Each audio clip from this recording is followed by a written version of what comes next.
Good morning, Colorado Springs. This is Rob Thompson, licensed agent with the agency and one of the admins in the rental group that you're probably watching this video in right now. I wanted to talk to you this morning. This is take 2 of this video. I tried to upload it last night and it didn't work, but here we go. Wanted to answer the question, what happens if the appraisal comes in low? This isn't happening often here, but it is. I've seen it a couple times in the last couple weeks, and the why of it is we're in a market where it's a very hot market, particularly below 250,000 and below, and very hot below 225 and 200 and below. And what's happening in some of the circumstances is that you list a house for $200,000, and within a day or two you might have multiple offers. Some of those offers are going to be above the list price, which we'll refer to that offer would be the contract price would be above the list price. If the seller accepts that offer, they run the risk, it's a measured risk, but they run the risk of the appraisal not coming in high enough. So let's say you list a $200,000 house, you get multiple offers. One of the offers is $210,000. Seller says, great, I'll take that.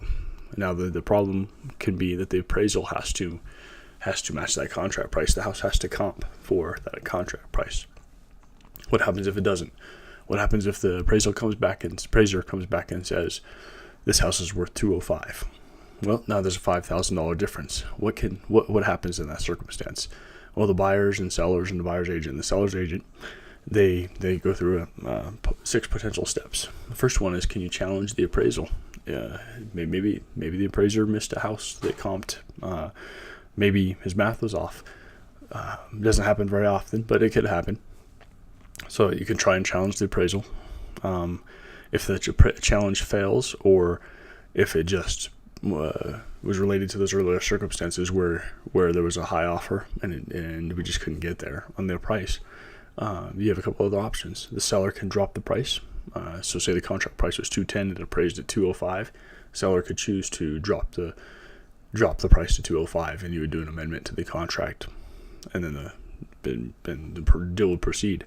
What if the seller doesn't want to give back that price? Well, let's just say that the offer was $210,000 with $5,000 in seller's concessions. The buyer could give back those seller's concessions. This could go for or against them. The question in giving back concessions is, how are you going to make those concessions up? Say the buyer needed $5,000 in seller's concessions to make the loan work. Well, if they give back the $5,000, they have to bump their rate, which means they have to.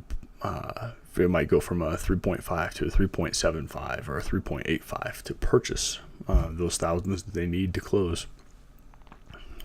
So do the math. Have your lender do the math in that circumstance. What's the better option for you? The buyer and seller could negotiate the seller's concessions. The buyer could say, well, I can give back $2,500 of those concessions. The seller can say, well, I can drop the price $2,500 and make up the $5,000 difference. The buyer could choose to make the difference up themselves. They could bring cash to the table for those closing costs, etc. Or you can terminate the transaction. Most, if not all, loans have a appraisal protection. If the appraisal doesn't come in at contract price, buyer doesn't have to buy the home. Seller doesn't have to sell the home either. So that's why we go through those first 5 steps of negotiation. So that's your options as I see them. If you have a low appraisal, you challenge the appraisal. The seller can drop the price. The buyer can give back seller's concessions. They can negotiate those and make it a win-win for everyone. Or the buyer can make up the difference, and/or you can terminate the transaction. So I hope this doesn't happen to you, but if it does, those are really your steps and what those steps mean. Thank you very much. I'll be on and offline most of today, and I'll talk to you soon.